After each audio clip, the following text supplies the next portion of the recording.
Le cheval plaît beaucoup, C'est un vecteur de communication extraordinaire. Avant d'être un cavalier, c'était important d'être un horseman.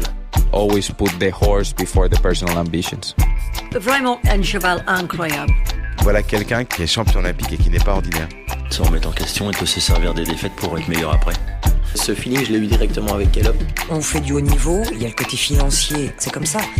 Aller en compétition parce qu'il est bon, pas parce qu'il paye une table. Moi, je veux pas courir mes chevaux pour l'argent. If you can do it in a way that doesn't take too much out of your horses. Quand on voit l'évolution en 10 ans de temps, qu'est-ce que ça va être dans 10 ans ? Pouvoir motiver les jeunes à aller au bout de leurs rêves. Forme de très très bons compétiteurs. Je ne vais pas dire que ça forme des hommes de chevaux. Pour moi, les bons moments, ils sont à venir. Aujourd'hui, réussir sa vie, c'est avoir la vie que l'on souhaite.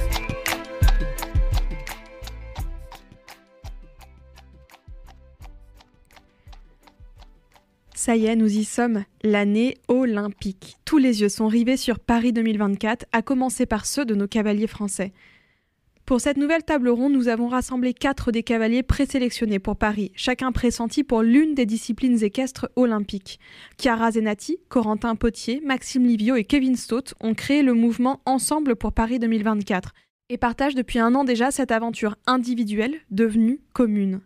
Je vous sais nombreuses et nombreuses à nourrir, comme nous, un amour particulier pour les Jeux Olympiques.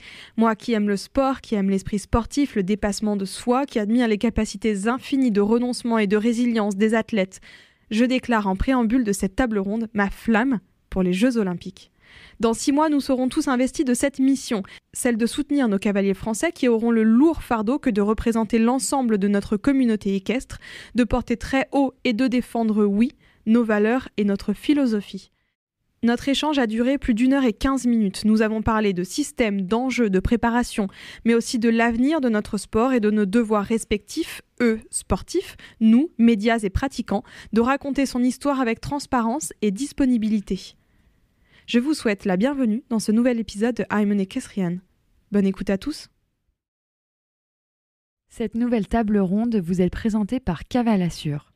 Avant de vous parler des différents services que propose ce leader de l'assurance des chevaux en France depuis 2001, j'aimerais partager avec vous 2 expériences personnelles qui font que depuis toujours, tous mes chevaux sont assurés.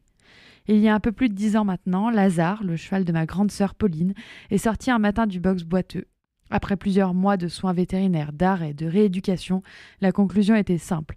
Lazare ne connaîtrait plus le sport à cause d'un syndrome naviculaire du membre postérieur.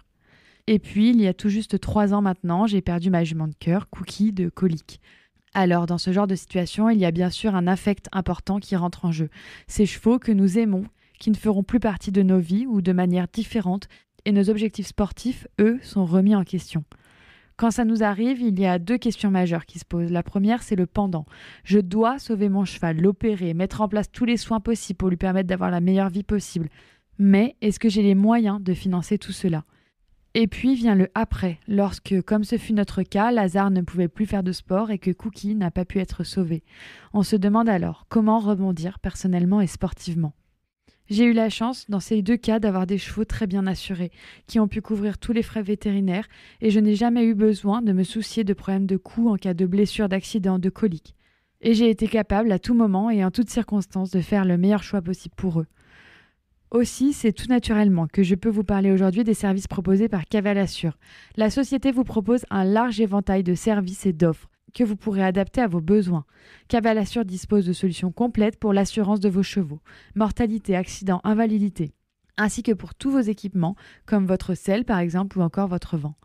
Leur démarche ambitionne avant toute chose de soutenir les cavaliers dans leur passion. Ainsi, ils sont partenaires de nombreux cavaliers de talent, comme Maxime Livio, qui fait partie de nos invités du jour. Et quand on demande pourquoi ils ont choisi d'apporter leur soutien à Maxime, leur réponse est évidente et simple. Pour ses qualités. Maxime, comme vous l'entendrez, est sérieux, disponible, talentueux, organisé, pédagogue. En somme, le parfait ambassadeur de ce sport. Et si vous aussi vous êtes propriétaire d'un cheval, que vous cherchez le meilleur allié pour garantir de lui apporter le soin et le confort nécessaires à son bien-être, n'hésitez pas à prendre contact avec Cavalassure et à échanger avec un conseiller qui saura vous renseigner, vous conseiller et vous accompagner. Allez, c'est parti. Bienvenue dans I Am an Equestrian, le podcast.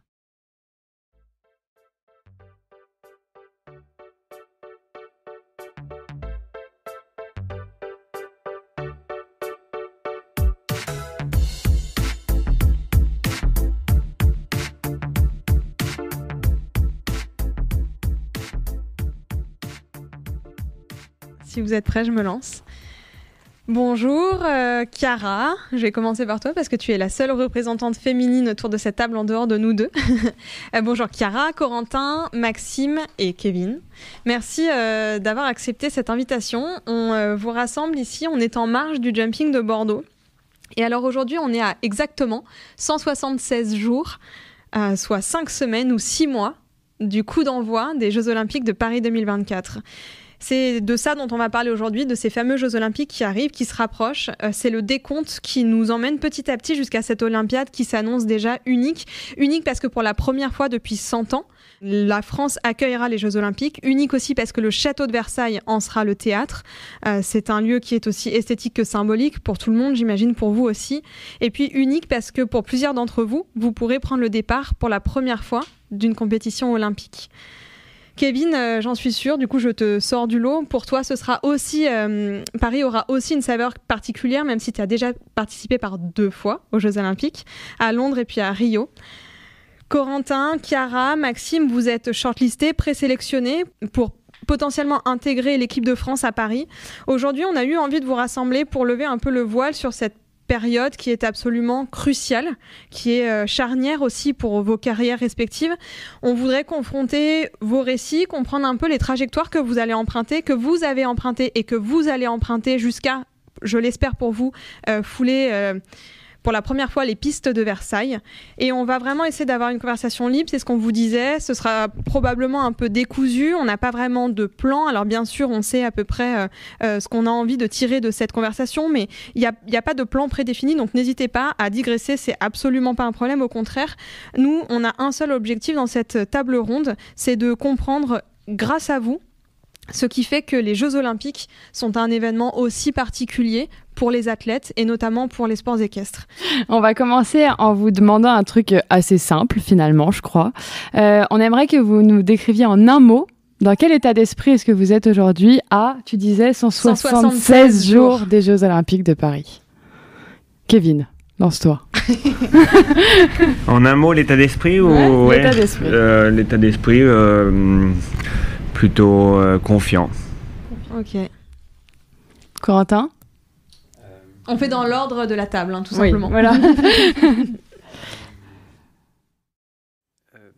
J'allais dire perplexe, mais c'est pas tellement le mot. C'est en même temps extrêmement proche, en même temps extrêmement loin.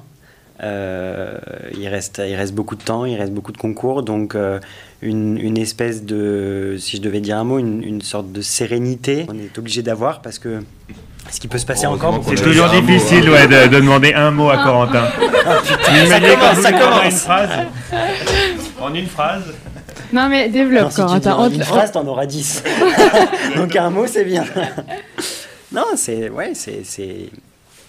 pense qu'il faut garder la tête froide. Et j'essaye de garder la tête froide. Ok. Merci. Maxime. Moi, je dirais en 2 mots, motivé et prudent. Et toi, Chiara ? Déjà pressée, parce que ça arrive vite et un peu stressée. Un peu stressée. Et pourtant, si je me trompe pas, j'ai dit une bêtise dans l'intro, tu as déjà participé aux Jeux Olympiques. Oui. J'ai participé aux Jeux de Tokyo. De Tokyo, ok, donc les derniers. À mon avis, vous la stressez plus que l'épreuve qu'elle aura affrontée cet été. Bon, alors justement, Chiara, est-ce que tu pourrais un peu nous raconter cette participation à tes premiers Jeux Olympiques ? Comment est-ce que tu les avais vécus ? Et du coup, via cette expérience, comment est-ce que tu abordes ceux qui vont potentiellement arriver ? Alors déjà, c'était pas du tout prévu, parce que j'ai commencé à monter en international en 2019. Ah donc, oui, c'était très rapide. C'était très rapide. Et pendant le confinement, ma chef d'équipe me dit tu es invitée aux Jeux de Tokyo, parce que j'avais fait une belle performance. Et après, j'avais juste à me préparer mentalement, physiquement et avec mon cheval pour être prête. Et après, ça a été assez compliqué parce que j'étais loin de ma famille, loin de ma mère. Donc ça a été un peu dur. Mais après, avec les gens qui m'entourent, l'équipe, mon entraîneur et tout s'est bien passé. Et ça s'est déroulé comme une compétition normale. Vous avez, Kevin et Chiara, déjà participé aux Jeux Olympiques. Est-ce que vous pouvez nous dire, d'après vous, pourquoi c'est si important en fait? Pourquoi les Jeux Olympiques, c'est vraiment le saint Graal dans le monde sportif pour quasiment tous les sports? Je sors quelques sports parce que je sais que pour certains sports, finalement, le niveau olympique n'est pas forcément représentatif du niveau Coupe du Monde ou du niveau mondial, mais pour quasiment l'ensemble des sports, les JO, c'est vraiment à part. Il y a aussi une espèce de ferveur nationale qui se crée, on suit beaucoup plus le sport d'une manière générale, c'est vraiment à part, mais vous qui l'avez vécu de l'intérieur, qu'est-ce qui fait que monter les Jeux Olympiques, c'est pas monter la finale Coupe du Monde ou monter ni même le championnat du monde? Pour moi, les Jeux, c'est gros, toute l'équipe de France est réunie sur un seul site, donc je sais pas décrire, c'est incroyable, je trouve. Je sais pas ce que t'en penses, toi, Kevin. Oui, c'est le sentiment de vraiment représenter tout le sport d'une nation. Généralement, on est habitué à faire des épreuves par équipe, selon nos disciplines. Et tu représentes vraiment l'équitation et la France, mais là c'est le sport en général, avec cette dimension d'universalité qui est propre aux Jeux Olympiques. Et je vois comme vous ne me posez pas la question, mais la différence qu'il y a eu entre Elle est arrivée, Kevin. entre Londres et Rio, c'est justement la stratégie qui avait été décidée par le staff fédéral pour Londres, c'était de rester un petit peu coupé de cette ambiance-là. C'est-à-dire qu'on n'était pas logé au village, on était très proche de notre site, du site où les épreuves équestres se déroulaient. Et du coup, on vivait vraiment ça comme un championnat normal. C'était pour nous une sorte de championnat du monde. Mais évidemment, c'est pas la seule raison pour laquelle on a contre-performé là-bas. C'est surtout parce qu'on n'a pas assez bien monté, ça c'est sûr. Mais on n'avait pas mesuré la véritable dimension des Jeux. Donc forcément, à l'opposé, pour Rio, décider d'arriver un peu en avance, de pouvoir faire la cérémonie d'ouverture, on logeait au village, on croisait les autres athlètes beaucoup plus que ce qui avait été fait pour Londres, et cette immersion permet vraiment de mesurer l'impact. L'impact, il faut du coup l'anticiper parce que c'est quelque chose je dirais pas de lourd, mais de puissant. Et quand tu reçois justement toute cette énergie, tous ces athlètes, tous ces gens que tu croises, et je dirais en étant complètement éloigné de cette hiérarchie dans le sport, c'est-à-dire que n'importe quel sport, tu ramènes une médaille, elle a le même poids, elle a la même valeur, que ce soit pour une discipline plutôt méconnue que comme une discipline phare. D'ailleurs, à Rio, vous étiez la première médaille française en or. C'était le concours complet. C'était le concours complet. Ouais. C'était le concours complet. Vous, les cavaliers, vous avez ramené la première médaille d'or, et c'est vrai que ça a fait un tumulte dans la presse, c'était incroyable. Il y a eu la première sur le magazine L'Équipe, c'est assez fou. Jamais on voit ça. Je voulais vous demander, Corentin et Maxime, vous qui justement ambitionnez de participer à Paris, vous avez entendu les divergences qu'a vécu Kevin au sein de l'équipe de France entre Londres et Rio.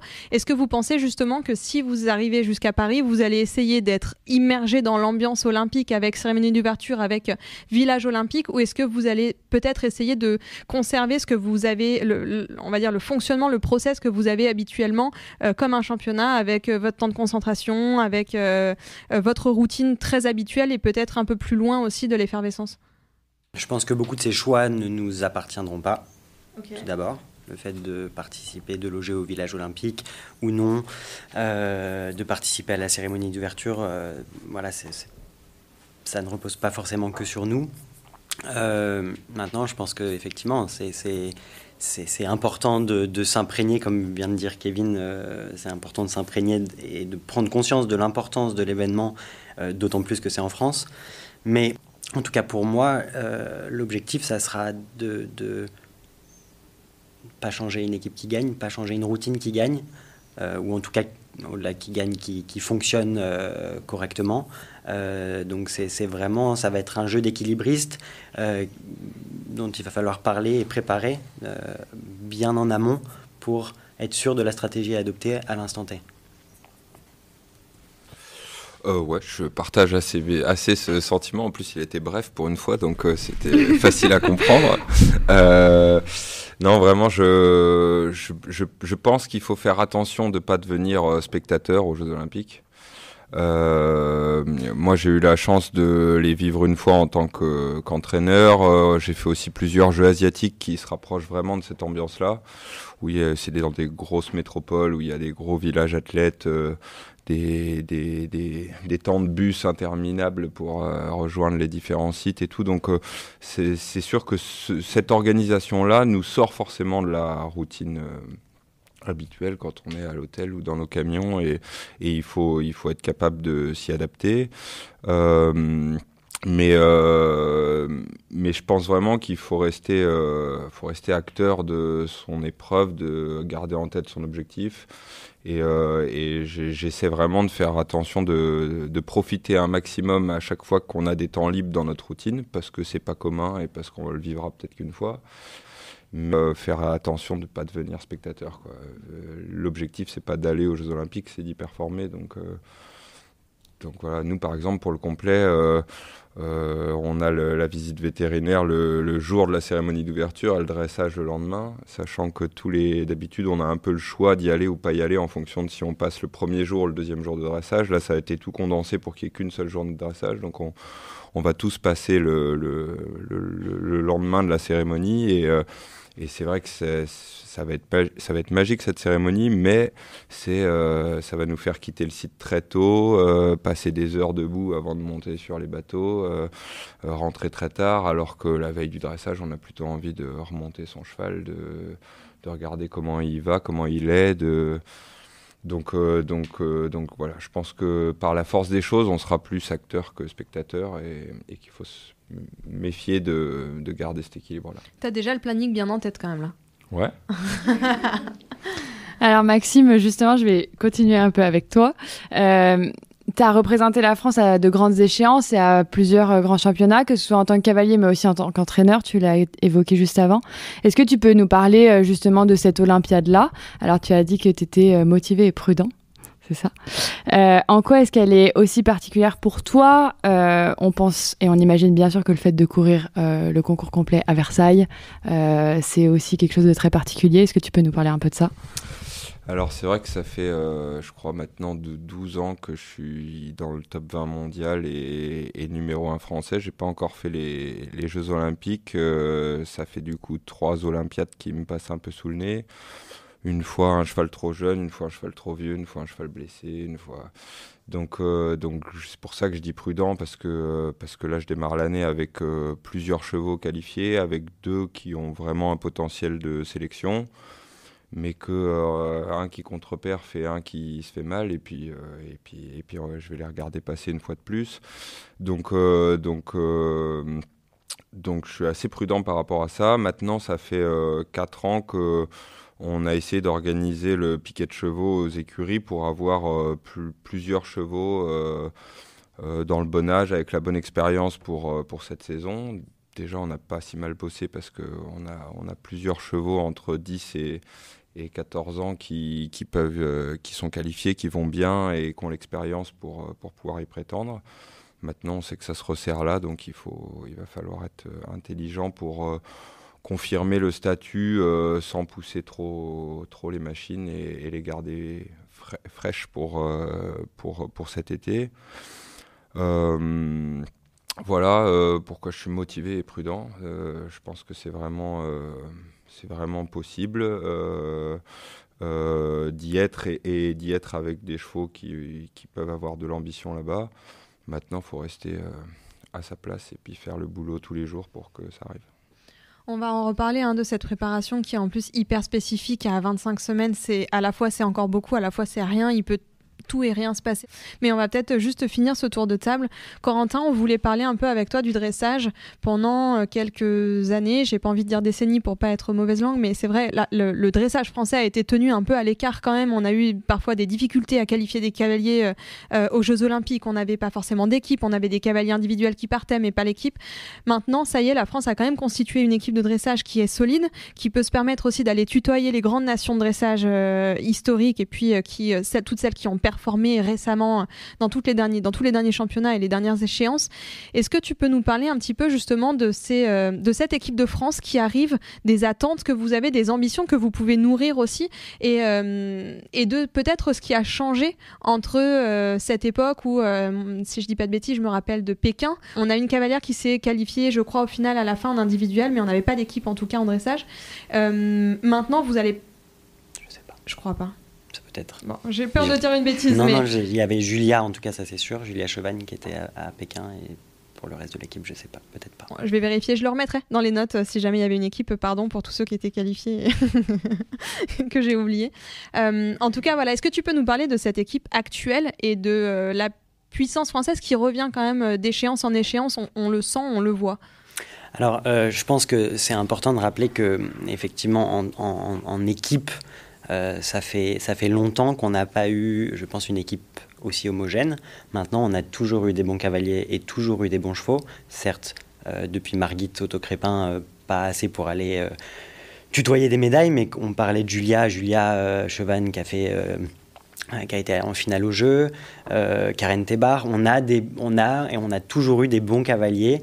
Maintenant, peut-être la grande différence avec cette année, c'est que cette année, on a une équipe qui est très homogène,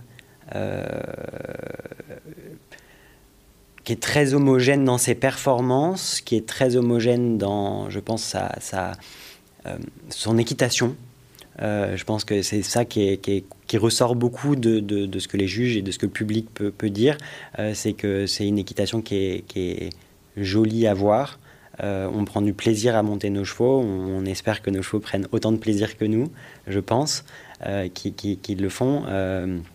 Et c'est ça la grosse force de cette année, je pense, c'est que c'est une équipe qui est très homogène. Est-ce que ça sera assez pour aller tutoyer les 5 meilleures nations? Je ne pense pas. Après, effectivement, c'est un format qui est aussi différent, avec 3 cavaliers seulement, pas de drop score. Donc, il peut se passer beaucoup de choses. Mais toujours est-il que, oui, on a en tout cas des ambitions de faire ce qu'on sait faire, de montrer ce qu'on peut faire, et si à la clé il y a une bonne performance par équipe, sans même parler de médaille, mais une bonne performance par équipe, ça sera une vraie victoire. C'était pas Pékin, c'était Londres, et effectivement c'était l'Olympiade suivante où on n'avait que Jessica Michel en individuel. Et à Pékin, il y avait une équipe. Il y avait 3 cavaliers, il n'y avait pas d'équipe, mais 3 cavaliers. Tu parlais, Maxime, à l'instant de ton système et des chevaux, qu'aujourd'hui tu avais plusieurs chevaux qui étaient potentiellement prêts à aller à Paris. Ces championnats, mais aussi en jeu un réel enjeu économique. Vous avez sûrement tous des systèmes très différents. L'enjeu de base, ce sera évidemment de conserver les chevaux qui pourront aller à Paris, les garder évidemment prêts, mais aussi de les conserver. Est-ce qu'on peut rapidement revenir un peu sur vos systèmes respectifs? J'aimerais bien commencer par toi, Chiara, puisque toi, tu es soutenue par l'IFCE, si je ne me trompe pas. Est-ce que tu peux nous parler un peu de en quoi c'est aussi important pour toi d'avoir ce soutien, et puis comment ça fonctionne? Oui, donc depuis 2019, je suis à l'IFCE. Donc ça ne s'est pas fait comme ça. Donc j'ai commencé le para en 2017 en national. Et ensuite, j'ai voulu aller un peu plus loin, sauf que mon centre équestre ne pouvait pas me payer de cheval. Donc on a commencé à chercher des chevaux, mais ça a commencé à être un peu cher. Et pour avoir un cheval pour moi toute seule, juste pour le para, c'était pas possible. Et comme le monde équestre est petit... quelqu'un connaissait Sébastien Guenex, écuyer du Cadre Noir, qui a parlé de moi parce que j'avais un potentiel. Sois pas gêné, c'était mérité. Et il cherchait une cavalière ou un cavalier de petit gabarit grade 3, parce qu'on a des grades en paradressage. Je cherche un cheval et on s'est rencontrés, voilà, c'est ça. Et je trouve que franchement, d'être soutenue par l'IFCE, c'est vraiment incroyable, parce que j'ai un cheval qu'on me prête, j'ai un écuyer qui m'entraîne, j'ai un soigneur aussi qui m'aide. Enfin, j'ai plein de soutien et je trouve ça vraiment incroyable d'être soutenue depuis 2019. Kevin, toi, ton système, il a aussi beaucoup évolué ces dernières années. Aujourd'hui, on te voit avec beaucoup de chevaux différents. C'est devenu un vrai professionnel depuis quelques années. Exactement. Exactement. Est-ce que tu peux nous parler un peu justement de comment ça fonctionne chez toi à l'heure actuelle? On a évidemment spoté plusieurs chevaux sous ta selle qui semblent être capables d'aller sauter à Paris. Comment est-ce que tu vois les choses? Ouais, le système il évolue en permanence, même au moment où on se parle. Ce que vous ne savez pas, c'est que le système de Chiara, je le trouve très intéressant. Et on va utiliser son cheval aussi pour le saut d'obstacle. Non, il faut juste s'adapter à la réalité économique d'une filière. Le sport a été sous, je dirais, un soutien de mécénat pendant la période Londres-Rio. Ça a évolué. On est plus, en tout cas pour le saut d'obstacle, devenu des producteurs. Et du coup on crée une certaine valorisation autour des chevaux, ce qui veut dire des ventes à la fin pour être plus clair, et forcément on voit énormément de très très bons chevaux français qui ont été formés en France et qui évoluent sous scène internationale. Après pour arriver à du coup constituer une équipe performante dans les championnats, c'est compliqué, ce qui explique, je pense que ça fait vous le saurez mieux que moi, je ne sais combien de championnats où on ne ramène pas de médailles par équipe, alors que il y a 7-8 ans, en saut d'obstacle, on était assez pertinent. Du coup, il faut, je pense, adapter son propre système à l'évolution du système général dans une nation.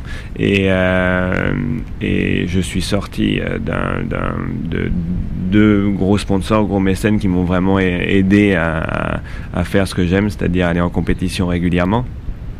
Et je suis revenu à un système traditionnel, quasiment un cheval, un propriétaire. Très honnêtement et sans dénigrer tout le soutien que j'ai actuellement, mon idée de base c'était vraiment de pouvoir retomber sous une formule de mécénat assez rapidement, et quitte à partir à l'étranger, toujours pour monter pour la France, mais en tout cas avec du financement à l'étranger. Et ça ne s'est pas fait, et aujourd'hui j'en suis et très heureux d'avoir construit vraiment des collaborations différentes, heureux d'un point de vue sportif mais aussi d'un point de vue humain, parce que bien sûr tu découvres d'autres personnes avec des profils vraiment différents. Tu as des éleveurs, tu as des propriétaires amateurs, tu as des gens qui utilisent ton système pour valoriser le cheval et le commercialiser. Donc il y a énormément, tu draines énormément de catégories différentes de personnes, et ça me plaît. Alors bien sûr c'est beaucoup plus instable pour la performance sportive, aussi à moi de m'investir aussi économiquement un petit peu plus dans le cheval, la matière première, pour parler vulgairement, et pas uniquement sur la partie logistique et le système d'entraînement. Voilà, c'est s'adapter. Je suis un petit peu lent et actif, mais quand je disais tout à l'heure que j'étais aussi bienveillant avec toi, Kevin, ça fait plaisir. Quand je disais vous avez vu, j'ai trouvé un mot positif pour commencer, c'était confiant. Ce qui vous a surpris, je suis sûr. Surprise. C'était surprise. Et du coup confiant parce que aujourd'hui, humainement, je suis heureux dans ce que je fais, ce qui est quand même assez difficile, même quand on fait un métier de passion, et du coup ça décuple vraiment ma motivation pour le sport et pour performer, pour essayer de continuer à évoluer techniquement. Et pour évoluer techniquement, bien sûr, il faut que le système s'adapte et fusionne avec les ambitions que l'on a. Donc voilà, aujourd'hui le système il est tel, on voit plusieurs chevaux qui vont bien. J'espère encore en retrouver dans les semaines qui viennent d'autres, et voilà, et essayer d'accélérer cette capacité d'adaptation pour que justement vraiment la complicité qui sera nécessaire au jeu avec un cheval pour sortir une bonne performance soit là au moment opportun. Chez la plupart des cavaliers, trouver un bon cheval, ça prend des années, des mois. Chez Kevin Saut, c'est des semaines. Mais c'est bien, j'aime bien. Et après, il dit qu'il est plus lent que les autres. Voilà. Corentin, toi, tu fais partie du système, si je peux appeler ça. En plus, Corentin écrit une rédaction depuis tout à l'heure. Je suis assez curieuse de pour, savoir s'il est en train d'écrire. C'est pour clarifier mon esprit, pour ne pas monopoliser la parole. Mais je peux quand même monopoliser. Donc Corentin vous enverra un fax à la fin de... Avec ses notes. Ça, c'est ta génération, Kevin, c'est pas la mienne. Les notes Non, moi c'est le Minitel ou les...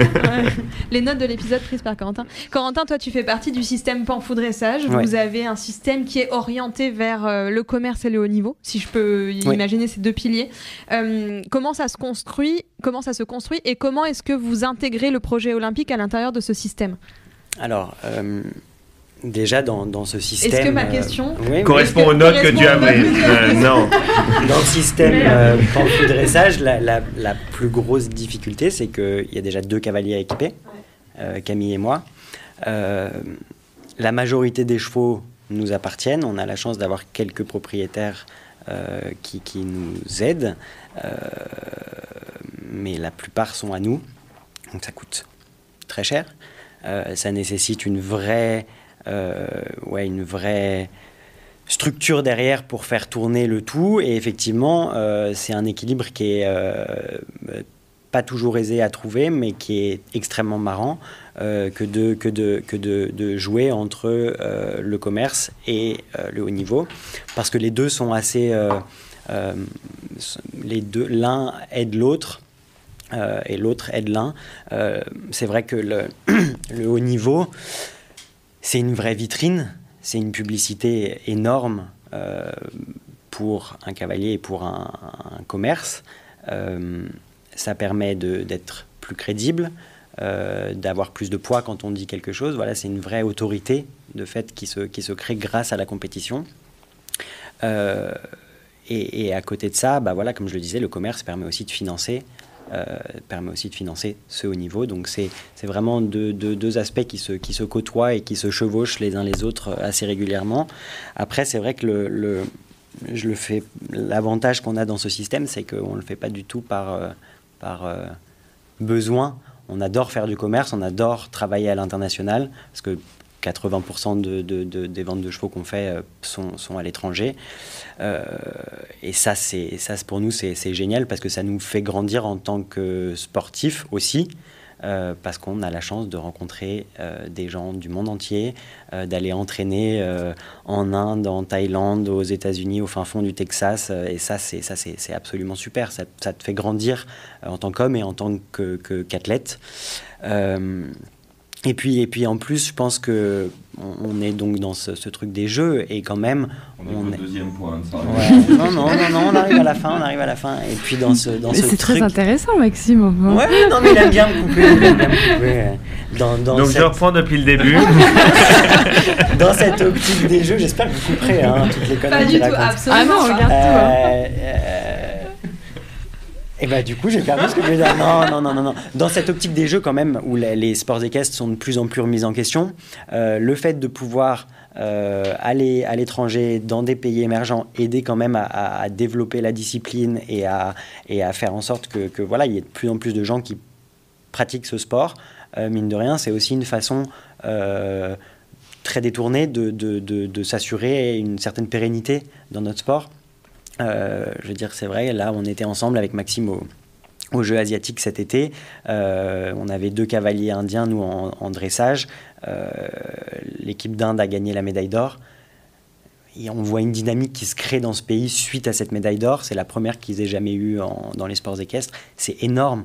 Et se dire, j'étais là, et peut-être que l'Inde, dans 10 ans, va être ou peut-être pas, mais en tout cas va se développer. Ça, c'est génial. Et c'est rendre un peu de ce qu'on a pu nous apporter, le rendre et le proposer à d'autres. Et ça, je pense que c'est vraiment un aspect qui est assez chouette dans notre système, en tout cas. Maxime, si tu veux nous parler... Toi qui es moqueur, toi qui es très moqueur, alors... Non, mais je suis admiratif avant tout. C'est de te... Non, c'est vrai. Nous, on a une assez grosse structure à côté de Saumur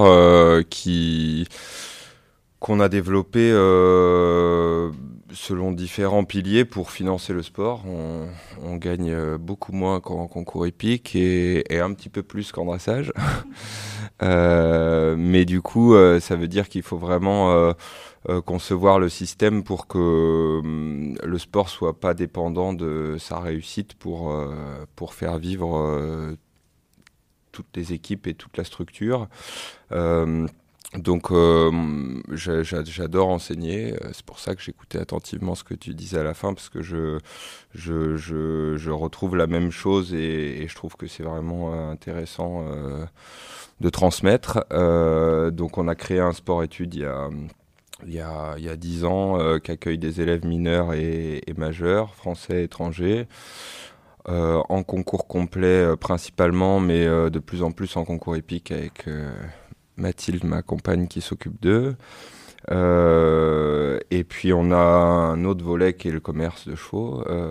Surtout qu'en concours complet, on a une chance incroyable, c'est que les chevaux français se font de la pub tous les ans aux échéances et que du coup maintenant tous les cavaliers étrangers veulent un ou deux selles français dans leurs écuries, donc ça booste énormément cette partie-là, et faut pas se le cacher, c'est une partie qui est vraiment intéressante financièrement pour amener un peu de sécurité. La contrepartie de ça, c'est que c'est de plus en plus difficile de garder les chevaux, parce que les montants proposés sont de plus en plus indécents et que, comme disait Kevin, on n'a pas tellement de propriétaires en France qui ont les reins assez solides pour refuser des offres trop importantes. Ça m'amène au dernier pilier de l'écurie qui est le sport de haut niveau, et moi, pour essayer de compenser ça, j'ai créé beaucoup de syndications sur mes chevaux de sport. Ça veut dire qu'il y a 2, 4, 10, 15 propriétaires par cheval, et ça me permet d'être payé le juste prix du travail qu'on fournit avec toute l'équipe, parce qu'il n'y a pas que le cavalier, il y a tous les gens autour, mais que ça coûte un prix raisonnable à chacun des propriétaires, et du coup ça leur permet d'accepter des projets sur du plus long terme et de refuser certaines ventes. Donc voilà comment ça fonctionne. Après on est plutôt au moment où ça va, on peut souffler et se dire que en vue des jeux, ils seront plus vendus. Voilà, ils peuvent être vendus, mais pas à destination des jeux. Donc là, pour ces chevaux-là, le marché va un peu peut-être se calmer dans les semaines et mois à venir. Et je rajouterai un truc en concours complet. D'ailleurs, on voit pas même des gens qui ont beaucoup d'argent, ils vont pas acheter le meilleur cheval de la planète pour aller faire du haut niveau, parce que ça fonctionne pas. Là où dans d'autres disciplines, on l'a vu avec l'équipe du Qatar à un moment donné, qui achetait les meilleurs chevaux du monde avec des très bons pilotes, et pendant une demi-saison, ça fonctionnait. C'est pas très durable, mais ça peut fonctionner. En concours complet, on n'a jamais vu un riche crack pilote acheter le cheval champion du monde de Michael Young, parce que ce cheval-là, il faisait ça avec ce cavalier-là, et en concours complet, on est un tout petit peu préservé de ça. Mais par contre, les très très bons chevaux quittent de plus en plus vite le territoire français, parce que tout le monde en veut. C'est pour ça que Kevin voulait s'expatrier aussi, du coup. Il voulait suivre les très bons chevaux. Pour alimenter vos systèmes respectifs, vous avez besoin d'autres éléments aussi. Vous avez besoin de visibilité, vous avez besoin d'autres partenaires. Ça peut être des équipementiers, ça peut être plein de choses, de l'alimentation, des assurances notamment. Vous avez créé ce groupement Ensemble vers 2024. Ça fait 9 mois qu'il a vu le jour, que vous essayez de le développer. C'est un groupement qui est informel, qui est aussi unique dans ce sport, en tout cas dans les sports équestres. Est-ce que vous pouvez nous parler un petit peu de votre volonté commune? Qu'est-ce que vous ambitionnez de faire à travers le groupement, et puis aussi à quel besoin est-ce qu'il répond? Qu'est-ce que vous allez chercher et de quoi vous aurez besoin pour vous accompagner sur ces derniers virages avant Paris? Je prends la parole parce que j'ai été à l'initiative au départ de ce mouvement, qui maintenant est drivé par une équipe qui est là avec nous aujourd'hui, et qui se fait discrète. l'idée, c'était vraiment ce dont a parlé Kevin au tout début, en pensant aux Jeux Olympiques, c'était de se dire l'équipe de France olympique, tout sport confondu, elle se connaît pas, et il n'y a qu'aux Jeux qu'on se retrouve dans le même immeuble au village athlète et qu'on croise des cracks de toutes les disciplines. Mais je pense que dans tous les sports, tous les athlètes ont un peu les mêmes problèmes. De préparation physique, mentale, de budgétiser une saison, de la faire financer.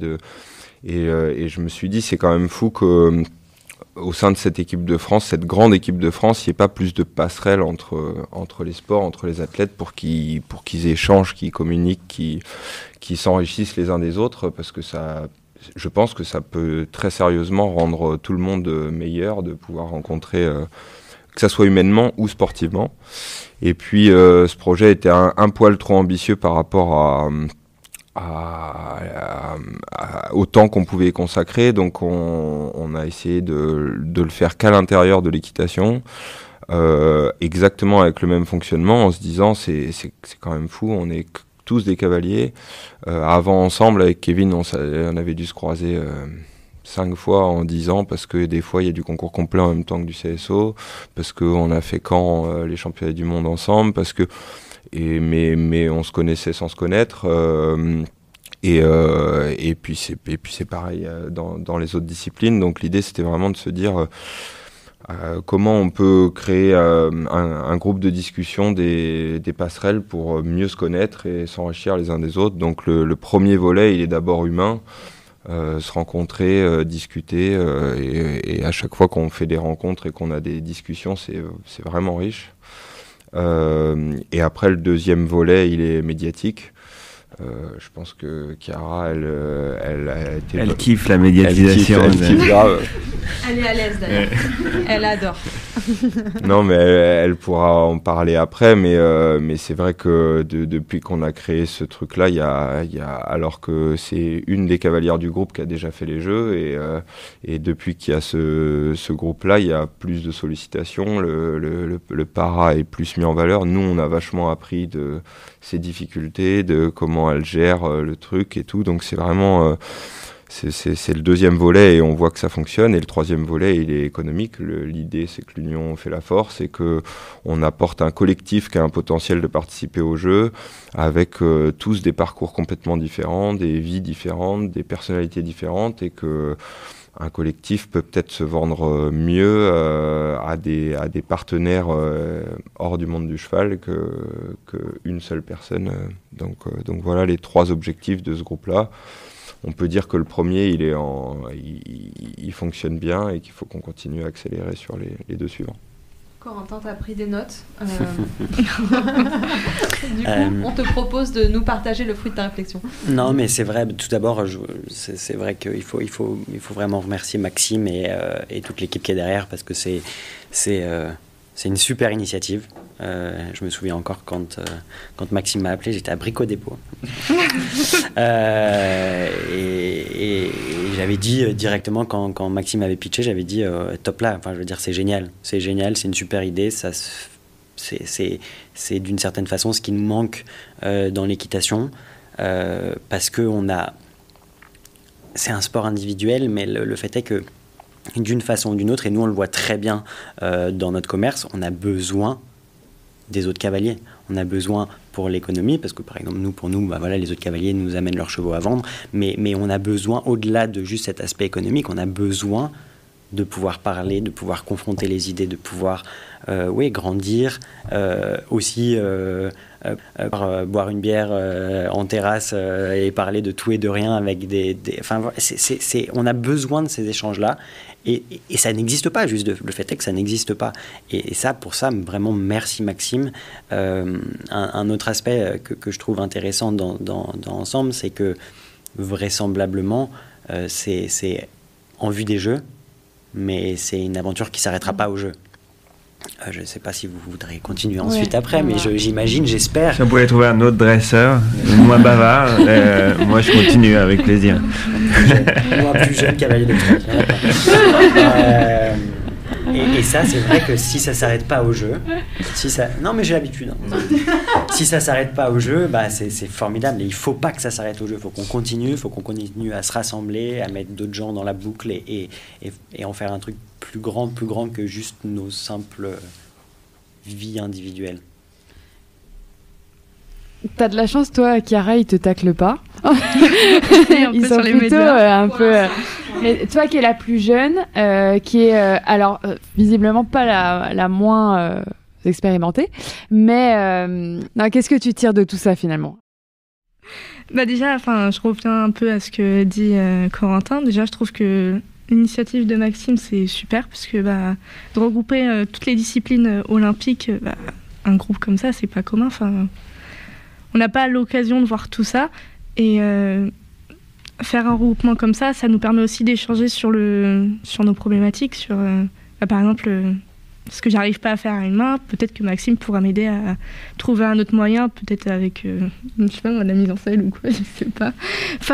On apporte toujours un petit Corentin truc. avec ses 2 mains a beaucoup plus de mal que toi avec une seule, hein, donc Voilà, donc je pourrais apporter quelque chose un peu plus qu'à Corentin à une main, que lui pourrait m'apporter plus.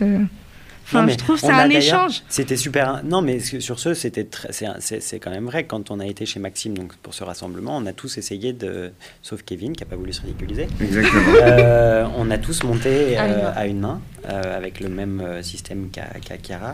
Ça s'appelle un palonnier. Ouais, voilà, palmier. Ballonnier. Oui, je connais cette théorie.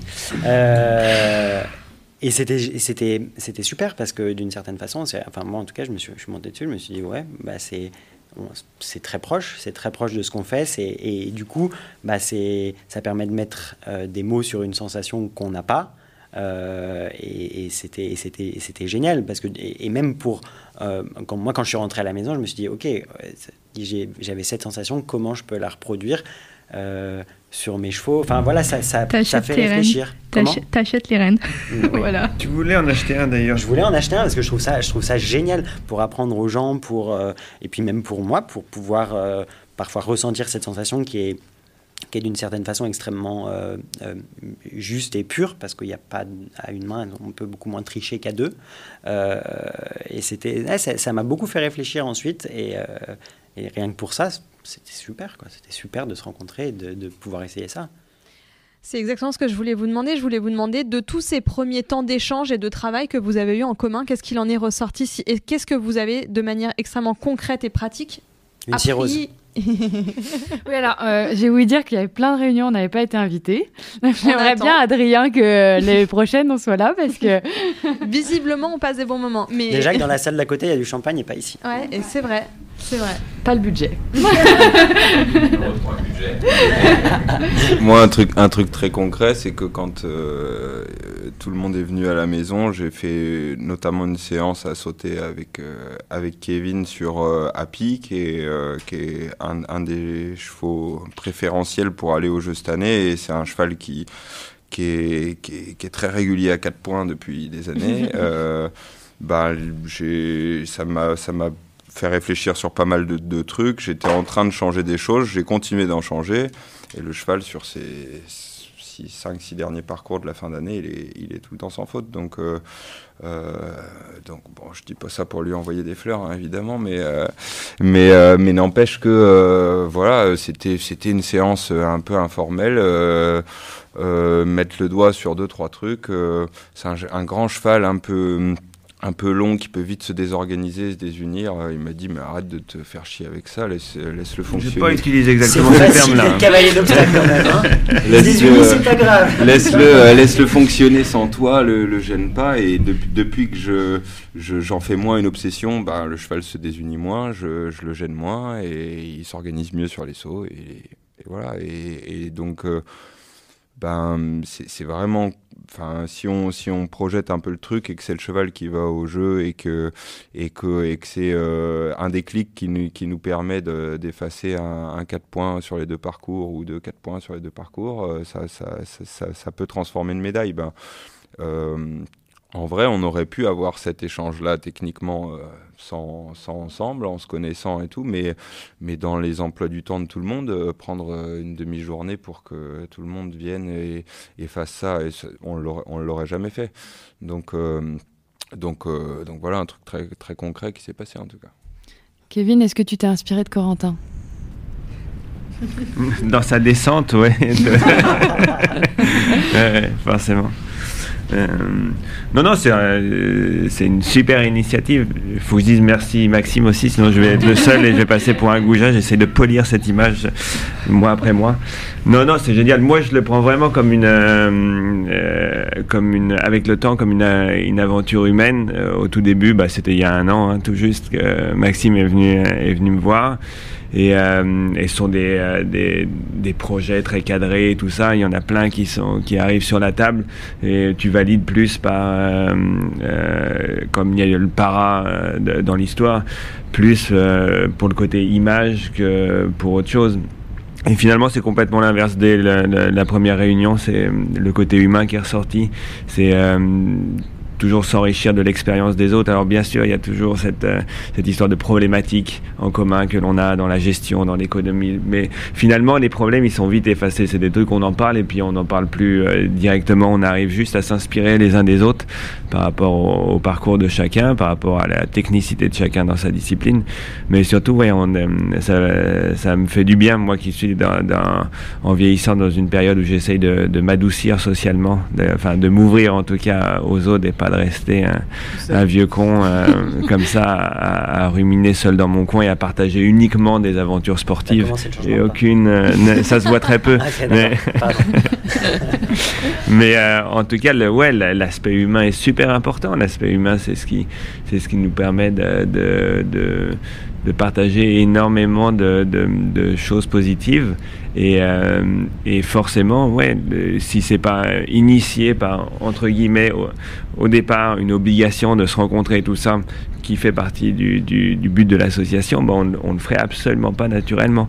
Donc cette sollicitation qui nous permet de nous rencontrer physiquement puis d'entretenir ensuite ces contacts-là et ces collaborations-là. Moi, je trouve ça vraiment, vraiment chouette et c'est personnellement le seul truc qui me motive aujourd'hui, c'est cet échange humain.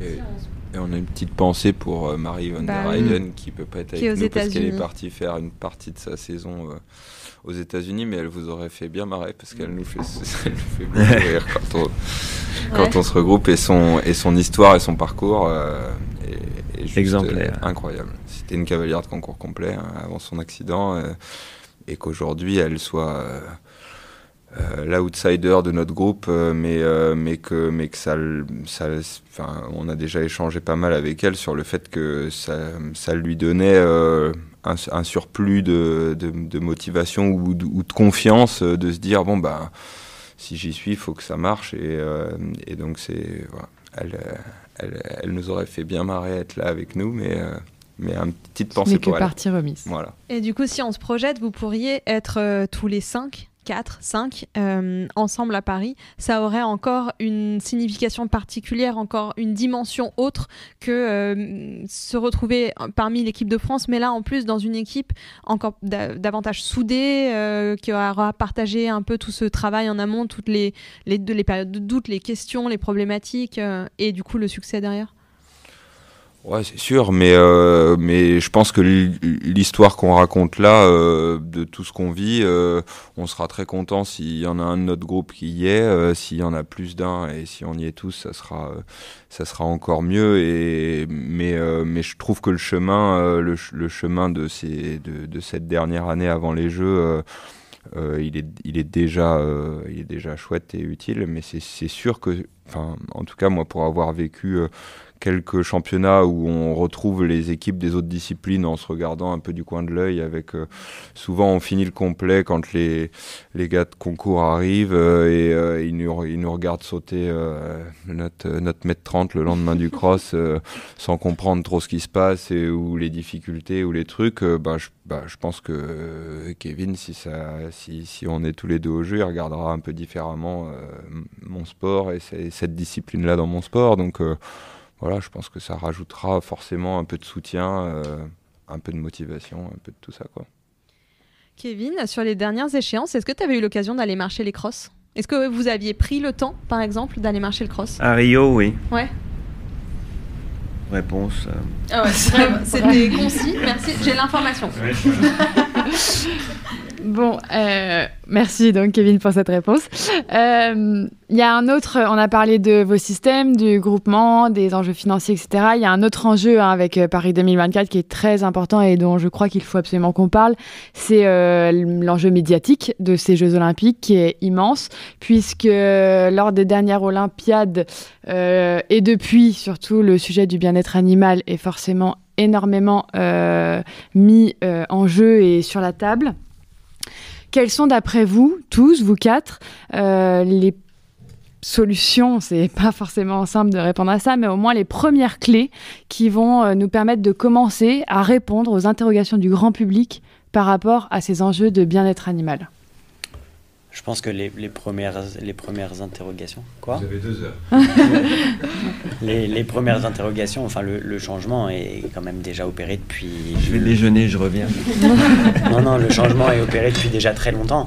Je veux dire, aujourd'hui, il y a 20 ans, vous disiez à un cavalier de dressage, ton cheval va au paddock, il vous riait au nez. Aujourd'hui, la norme, c'est les chevaux qui vont au paddock, pas l'inverse.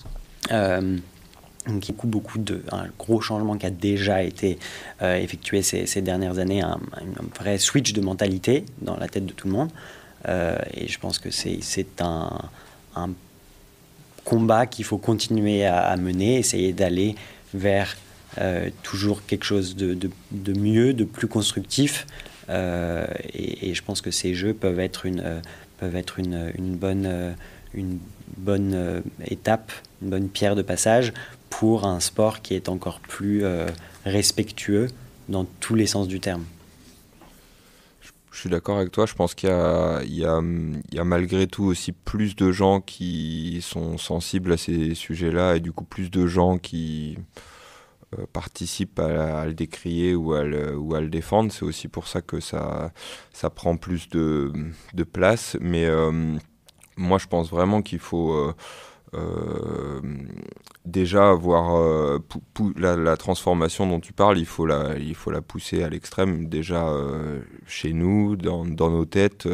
Pourquoi on monte sur ces animaux, comment on les entraîne, comment on les fait concourir, pourquoi on les fait concourir. Déjà ces questions-là, je pense que c'est important de se les poser. Si on fait du concours que pour gagner à tout prix ou gagner de l'argent à tout prix, je pense qu'on va tout de suite, la limite de l'éthique de notre relation avec les chevaux, elle va tout de suite aller trop loin. Donc je pense qu'il y a une vraie réflexion personnelle que chaque cavalier doit pousser vraiment à l'extrême. Et après, le deuxième axe, c'est comment on fait comprendre ou sentir au grand public, ceux qui côtoient pas les chevaux, ce qu'on vit avec eux. Et ça, c'est le plus difficile.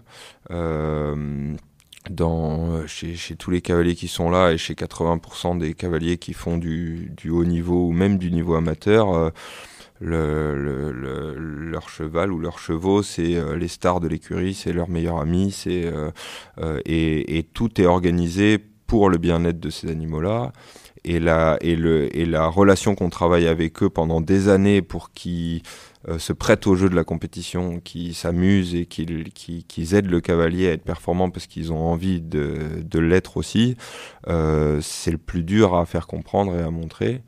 Et je pense que les institutions, elles vont avoir des décisions à prendre. Je suis pas sûr que, par exemple, dans le concours complet, on prenne tout à fait les bonnes décisions pour l'épreuve de cross. Un exemple tout bête, les obstacles de sécurité, donc les obstacles qui tombent sur le cross. Pour moi, c'est une avancée technologique, mais c'est très mal utilisé dans le sens où sous prétexte qu'un obstacle tombe sur le cross, il devient très difficile à sauter. Il est très léger, très creux, pas de pied.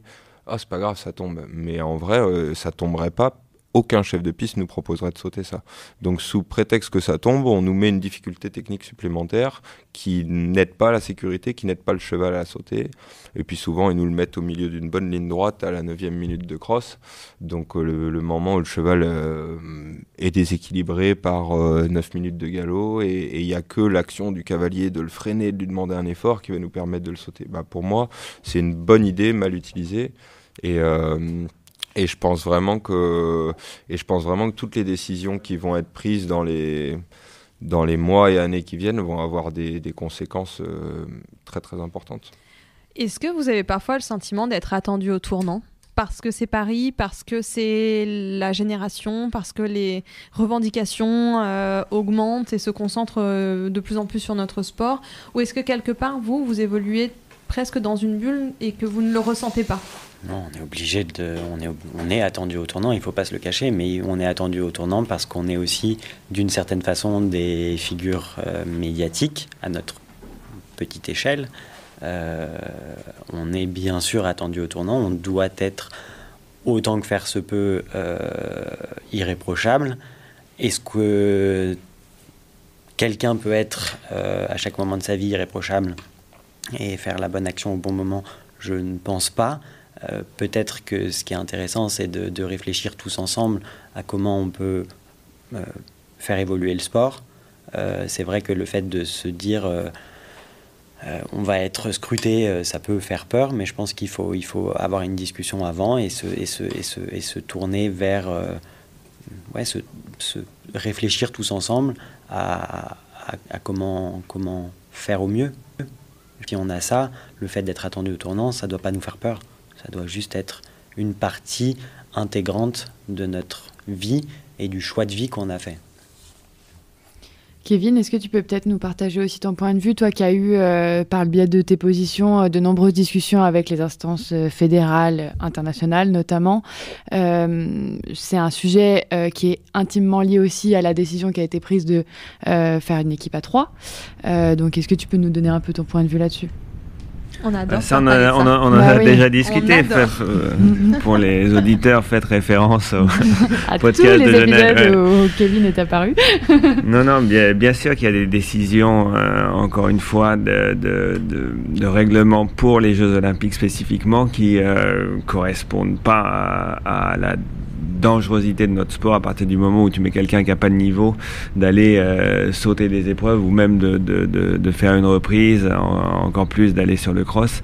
À mon avis, l'universalité ne correspond pas à forcément donner les bonnes images parce qu'encore une fois, je suis convaincu qu'on n'est que sur un problème de forme et absolument pas un problème de fond. Le haut niveau reste l'élixir, la plus belle chose à montrer pour le bien-être animal. Je suis convaincu que tous ceux qui font du haut niveau aujourd'hui et qui ont le niveau de le faire sont des gens qui sont techniquement au sommet de leur art, donc aucun problème, et qui sont vraiment des femmes et des hommes de chevaux. Maintenant, il faut savoir le montrer. Il suffit pas d'avancer bêtement cette phrase-là. Donc la forme, c'est d'être au niveau des institutions, des fédérations nationales, au niveau de l'organisation de notre staff marketing médiatique, qu'il y ait une meilleure communication pour montrer ces choses-là. Maxime disait effectivement la complicité qu'on essaye de créer avec un cheval pour aller chercher une médaille olympique, ça demande une passion, un amour, un feeling et un ressenti qui est tellement avancé que ces choses-là, le public, je dirais novice, qui est souvent celui qui a justement pendant les Jeux, ne peut pas percevoir si on n'arrive pas à l'alimenter un tout petit peu avec ça. Donc plutôt que de subir sans arrêt, c'est, je dirais, nos détracteurs qui disent ok, votre sport, honnêtement, il respecte pas le bien-être animal et tout ça. C'est à nous d'arriver intelligemment à anticiper ça. On ne doit pas sans arrêt subir les questions en disant est-ce que votre sport respecte le bien-être animal ? Bien sûr que oui. Je suis désolé, le haut niveau, ça reste, comme dans beaucoup de disciplines, mais nous sommes en équitation de ceux qui œuvrent le plus au bien-être animal. Maintenant, c'est comment le montrer. Donc, tous ces problèmes de fond sont des faux problèmes. Le souci, c'est que trop souvent, il y a des choses qui sortent et qui sont des informations qui sont non contrôlées et qui montrent au grand public vraiment le mauvais aspect qui est absolument pas celui qui est représenté aujourd'hui. Dans l'équipe, les seuls papiers qui sont sortis dans le complet, c'est depuis Rio quasiment, malgré les grandes performances qu'il y a eu en France, c'est un accident mortel d'un cavalier qui s'est tué en Australie. Donc je pense qu'il y a un vrai enjeu médiatique aussi. Je te rejoins complètement sur le fait de parler des bonnes choses, autant peut-être, si ce n'est plus, que des mauvaises choses, quoi. Si à chaque fois qu'un abonné de l'équipe voit un article sur le concours complet, c'est pour dire qu'il y a eu un mort, si on faisait pareil pour la Formule 1 ou pour le ski, parce que le ski tue plus que le concours complet, on dirait à tout le monde que c'est inadmissible de remonter sur des skis, quoi, alors qu'on en parle 80% pour dire les prouesses des skieurs français, et puis de temps en temps, il y a un accident. Ça fait partie du risque. Mais par contre, je rejoins aussi Kevin, et d'autant plus sur ma discipline. La FEI essaie de mettre de plus en plus de qualifications pour accéder à un certain niveau, mais on sait très bien qu'il y a des concours qui ont le même label, 4 étoiles, mais en fonction de s'il y a 10 partants au fin fond du Portugal, ou s'il y a 100 partants à Boquelo, l'épreuve elle n'est pas du tout la même, et la qualification elle n'a pas du tout la même valeur. Donc au bout d'un moment, à force d'essayer, tout le monde finit par obtenir la qualification. Et sauf que d'un coup, ils se retrouvent aux Jeux Olympiques sous les yeux des projecteurs, et puis ça fait des images catastrophiques, parce qu'on voit des chevaux qui sont mal montés ou sur un niveau qui est trop difficile pour ce couple-là, et c'est là que ça devient dangereux et pas bien pour le cheval. Donc c'est vraiment là-dessus qu'il faut travailler, quoi. Chiara, est-ce que d'une certaine manière, la discipline du para, elle n'est pas aussi mise en avant et mise en lumière aux Jeux Olympiques pour montrer justement cet élixir dont parlait Kevin, de la relation entre cheval et cavalier, et pour montrer tout ce que ça a de plus étonnant, de plus singulier, de plus beau? Oui, je pourrais dire ça un grand oui, parce que d'autant plus que le para... le cheval sait qu'on est quand même en situation de handicap, donc il y a un plus gros feeling que... Désolé Kevin.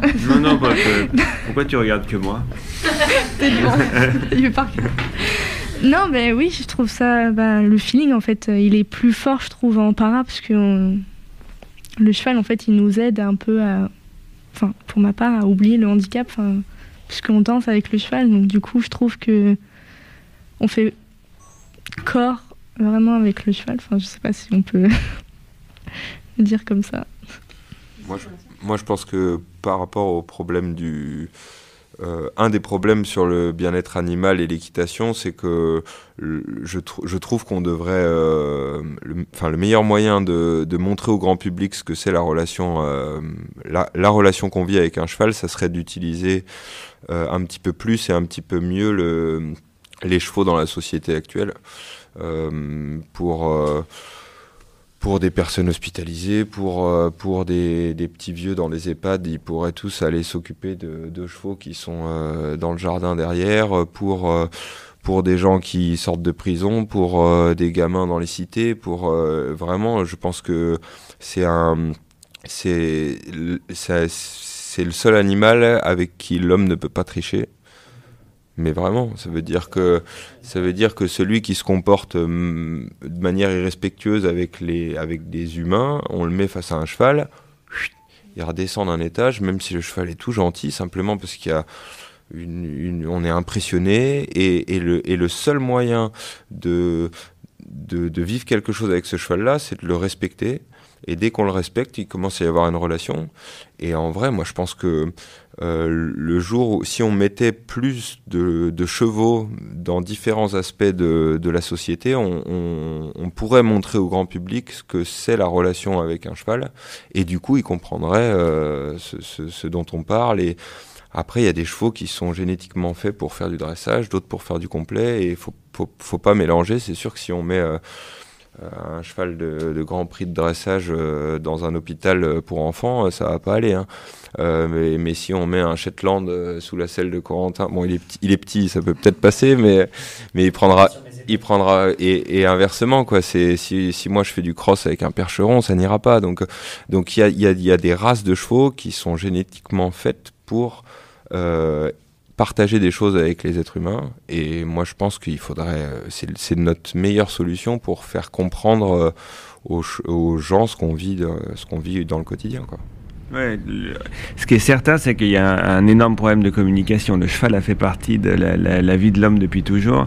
Il a pour vocation d'aider l'homme, l'agriculture, la guerre, toutes ces choses-là, qu'aujourd'hui l'équithérapie se développe, et c'est vrai que le cheval est intégré dans tous les systèmes de réinsertion possibles et imaginables.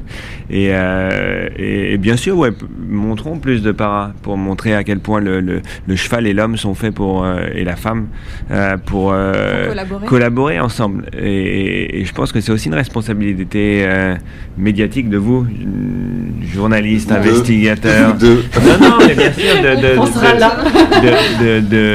de réorganiser le débat sur un truc qui nous paraît logique, mais qui ne l'est pas pour la plupart des gens. Le cheval, s'il n'est pas intégré dans une collaboration avec l'homme dans la société, il n'existe pas.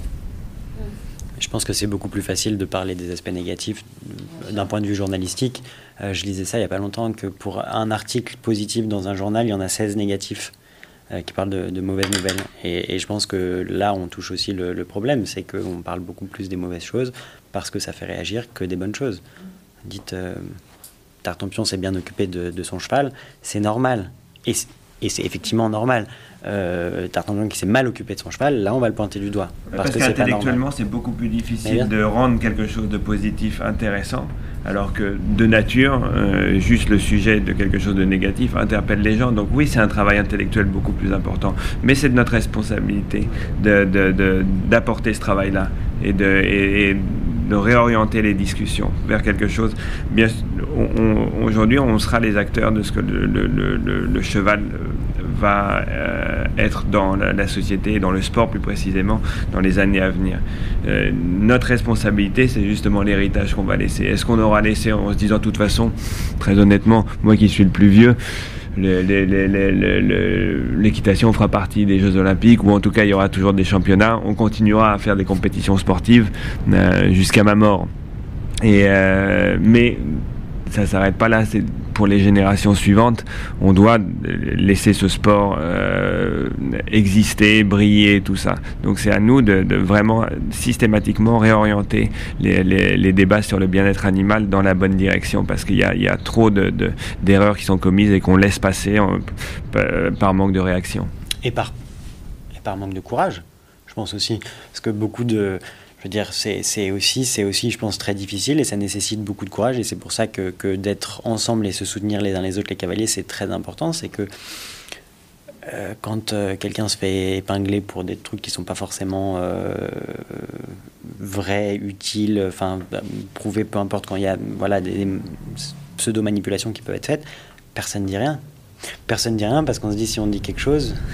Ouais, je pense que c'est de la bêtise, c'est pas de la peur ou de la crainte. C'est que on amène certaines images de certains qui font telle chose sur des chevaux. On dit nous on fait pas ça. Non, je veux dire, les 99% ne font pas ça.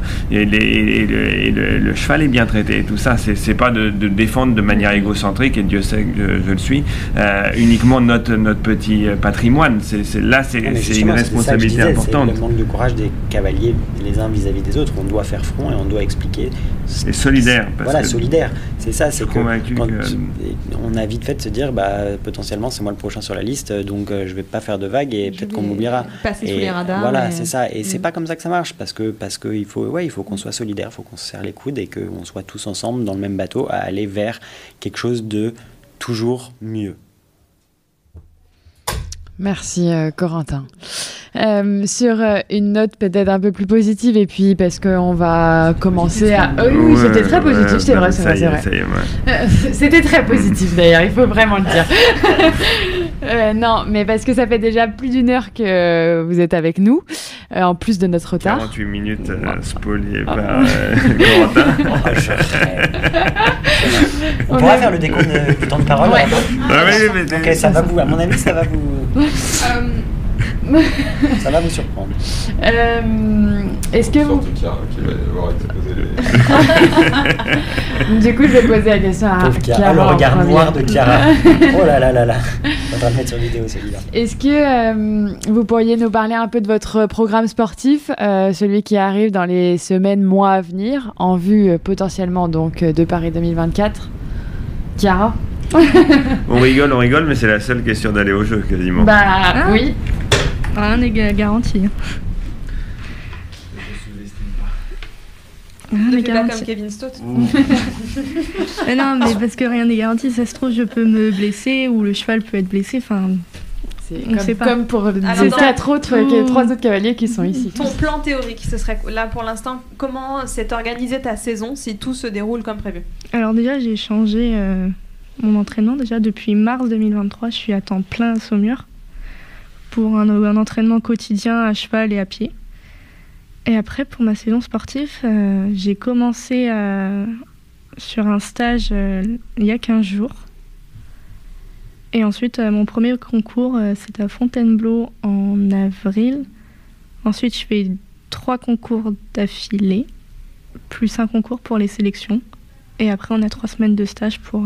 Donc là, on parle en tout et pour tout de 5 compétitions, en fait. C'est ça. C'est peu. C'est beaucoup, mais c'est peu finalement. Pour, non, je trouve que c'est beaucoup parce que pour les sélections, c'est bien. C'est très différent. C'est ça. Et en fait, pour être sélectionné, il faut un quota de concours. Après, il y a beaucoup de contraintes sur le fait qu'il y a beaucoup de transport pour les chevaux, donc ça coûte aussi énormément pour les chevaux. Donc pour ça, il faut réduire un peu le temps de trajet. Pour les Jeux à Paris, ça va. Pour un cheval qui a 18 ans. Tokyo. Voilà, le mien a 18 ans maintenant. Et donc le préserver tout en optimisant le travail jusqu'à Paris. C'est ça, donc on fait un petit travail et quand les compétitions arrivent, là on augmente un peu la charge tout en respectant le cheval de ses besoins et de ce qu'il est capable de faire pour le préserver au max parce que c'est ses dernières compétitions. On donnera la parole à Kevin en dernier parce que c'est celui qui va le plus tourner. Maxime, on sait que le concours complet, c'est aussi peu d'événements finalement. Comment ça s'organise? Qu'est-ce que tu as prévu de faire jusqu'à Paris? Alors c'est vrai que cette année on a une stratégie sur toute la première partie de saison qui est vraiment tournée autour des Jeux. Ça veut dire je vais même pas faire les 5 étoiles de début de saison alors que je pourrais avoir un cheval ou deux à dédier pour ce circuit-là, mais j'ai envie de rester le plus proche possible de toutes les compétitions de sélection qui vont être et être au plus proche du groupe fédéral toute cette première partie de saison, d'autant plus que l'échéance est assez tôt et que ça laissera vraiment de la place pour aller faire les 3-5 étoiles de fin d'année. Donc on va répartir les chevaux sur les pro élites du Grand National et quelques 4 étoiles short qui seront support de Coupe des Nations. Happy devrait faire 4 épreuves d'ici la sélection qui sera fin juin après les Masters Pro à Vittel. Il va pas refaire de format long. L'idée c'est vraiment qu'il répète un peu régulièrement pour se monter en condition, qu'on puisse optimiser un petit peu les différents tests pour être le plus fiable possible avec ce cheval d'expérience. Et on a une stratégie un tout petit peu différente pour Enjoy, qui je pense est un des chevaux les plus talentueux que j'ai eu dans ma carrière. J'en ai eu beaucoup des talentueux, mais des talentueux faciles à monter, j'en ai pas eu tant que ça. Et lui, il est vraiment bon et facile. Il est arrivé à haut niveau l'année dernière, donc c'est très précoce pour une équipe à 3 aux Jeux Olympiques. Maintenant, je pense qu'il a peu de métier, mais il a assez de talent pour pouvoir faire la course, je pense. Mais je pense qu'on va le retester quand même certainement une fois sur une épreuve longue qui sera certainement à Saumur parce que c'est le chef de piste des Jeux Olympiques et que ça va être un peu le rendez-vous de tous les outsiders de la sélection vont être un petit peu là. Donc c'est bien que ce cheval-là il soit dans ce groupe-là pour monter. Voilà. Moi, ce que j'ai dit à Thierry, c'est je prépare le cheval pour Saumur. Si on est vraiment bon là-bas et que c'était l'objectif, ça veut dire que j'arrive à répéter un peu les perfs sur commande et du coup, ça deviendra un cheval peut-être équipable. Voilà. Corentin ? Alors nous, la saison, elle commence au moment où la saison d'avance se termine. Donc elle a déjà commencé depuis l'année dernière. Fin d'année dernière. Nous, l'objectif, on a la chance en France d'avoir 2 gros concours, que sont Fontainebleau et Compiègne, 2 5 étoiles.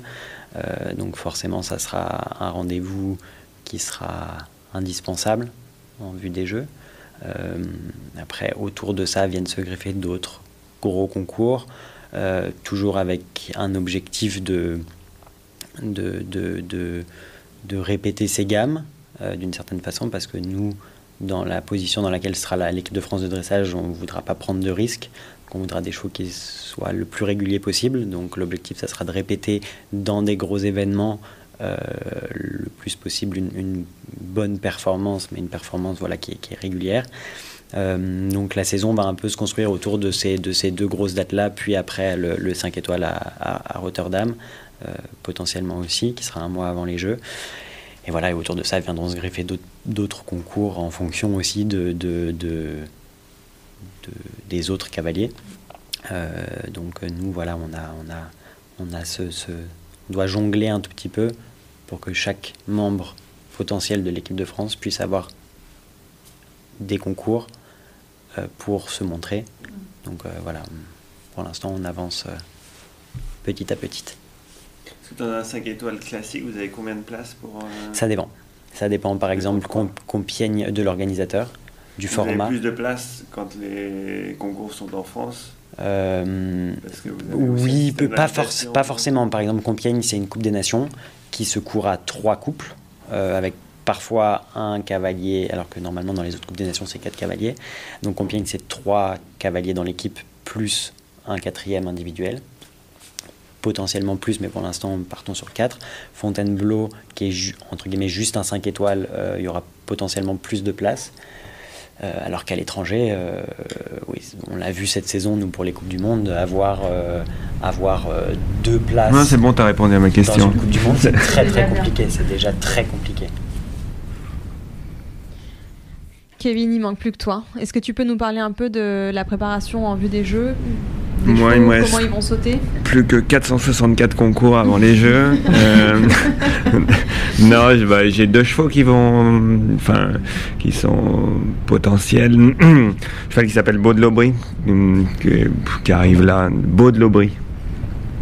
Et tu l'aimerais bien, chat dans la gorge. Ah ouais, tu te ferais plaisir. Sur le plat, tu te ferais plaisir avec celui-là. Et qui est un cheval surprenant, où notre mot c'était illisible. Et inimaginable il y a un an de ça. Je t'avais envoyé un message, je sais pas si tu te souviens, après un de tes premiers parcours avec lui, où je t'avais dit tu crois qu'il irait au jeu, ce cheval-là? Et tu me dis peut-être bien, on verra bien. Ouais, ça c'est d'abord. Autant je suis assez négatif et autocritique vis-à-vis de moi, autant vis-à-vis des chevaux, moi je suis un doux rêveur en permanence. Tu m'amènes un cheval qui saute la table, je te dis, ouais, c'est peut-être ça. J'ai failli faire un jeu de mots avec rêveur de Hurtebise, mais je me suis retenue. Mais tout ça pour dire que, ouais, Beau, lui a besoin de continuer à prendre de l'expérience et aussi à prouver à tout le monde et à moi le premier. Et d'un autre côté, l'effet inverse, Viking, qu'on n'a pas vu depuis 18 ans en compétition et qui revient bien. Ouais. J'ai sauté 1m30 la semaine dernière, donc normalement on le reverra pas. On fait rien depuis la semaine dernière. Petite reprise à Paris 2024 pour Viking. Ce qui est bien, c'est quand Kevin dit j'ai sauté 1m30 l'année dernière, tu sais, on a une petite larme qui coule. Pour nous, ce serait vraiment l'épreuve, genre la folie. Et pour Kevin Saute, c'est la reprise, quoi. Merci beaucoup à vous 4. Je conclus Lorelai. Tu es d'accord? Tu peux me remercier aussi, du coup, on est 5. Bon, alors, non, Lorelai, elle est payée pour être là, donc. Merci beaucoup à vous 4 pour tout ce temps. Et puis pour. On n'est pas payé? Non. Alors, vous voyez ça avec votre groupement qui est juste derrière. Et Parce que c'est des chiffres, que des chiffres qui doivent sur sa feuille depuis tout à l'heure. Alors, par contre, on peut récupérer la feuille, Corentin. C'est pour les réseaux. On va voir un peu ce que tu as écrit. La feuille, c'est une bonne idée. On vous souhaite évidemment de vous voir à Paris, tous vous 4. Et puis en attendant, avant ça, on va vous suivre de près, évidemment. Et puis voilà, on vous souhaite une très très belle saison 2024 avec ou sans Jeux Olympiques de Paris, puisque la vie ne s'arrêtera pas après Paris, rappelons-le aussi, même si c'est vraiment le sujet, évidemment, de l'année. Merci beaucoup. Merci à vous. Merci à vous. Comme toujours, si cet épisode vous fait réagir, venez partager avec nous le fruit de votre réflexion sur les réseaux sociaux. Vous pouvez aussi soutenir notre média en déposant 5 étoiles sur Apple Podcast, en vous abonnant sur votre plateforme audio pour recevoir une notification à chaque sortie ou encore en le recommandant autour de vous.